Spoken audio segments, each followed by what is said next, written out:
I was a baby when I started this show, and since then I've gotten married and had a baby. Today's episode of Clevver Newsfeed is brought to you by T-Mobile. Keep up with the freshest pop culture news with T-Mobile. It's so good to see you. It's always good to see you. And here we are on a day that we all knew would come. It's so bittersweet, and the video you played during the panel. I know, we just need like Vitamin C's graduation playing behind everything. One of my favorite moments, tear-jerking moments, was when Julie said there was only two things left to say: thank you and goodbye. What do you want to say to the fans? You guys have one of the most passionate fandoms out there, really.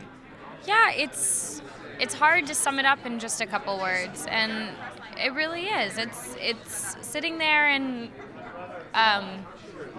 realizing just how much just walking into a room can change your life. Sorry, golly. No, oh my gosh, It's been totally fine all day, but it does. It totally.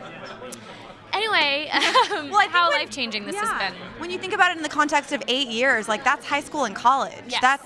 This is a huge chunk of your life, and it's probably just been such a beautiful experience, I would imagine. Yes, I mean, I was 21 when I did the pilot. I'm 29. It'll be right before I turn 30. I mean, it's the entirety of my 20s that I've grown up with these people. And it's not even just as a cast, but as obviously the producers and the writers and the network executives that, you know, that you meet when you're so young, and you realize that they've just been such a support system throughout all these years, and then also that people have just really, all these other people that have been a part of it watching the series, you know.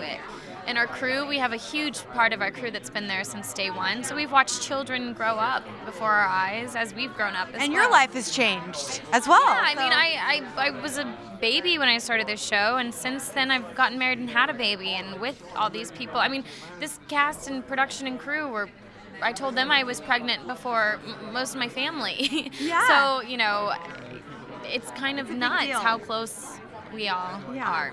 Well, it's not goodbye yet. We still have season 8, which I know I'm very excited about. Literally, the number one question I got when I said I was coming here today was Storyline Endgame. The foreshadowing in the first episode about their June wedding.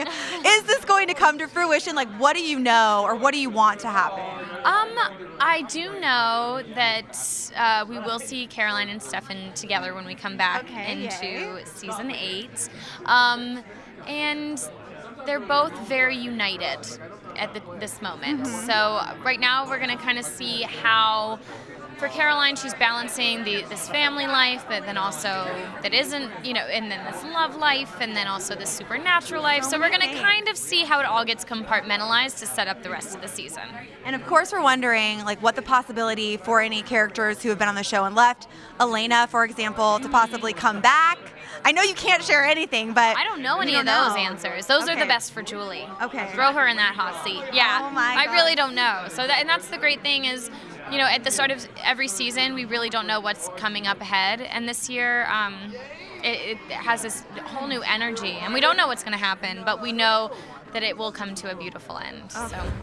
Don't go just yet, you guys. Click to the left for the entire Comic-Con panel of the Vampire Diaries, or click right for our revealing interview with Ian Somerhalder. Try not to get hypnotized by his eyes. And another big thanks to T-Mobile. With double the LTE coverage, now you can stay in the know in more places.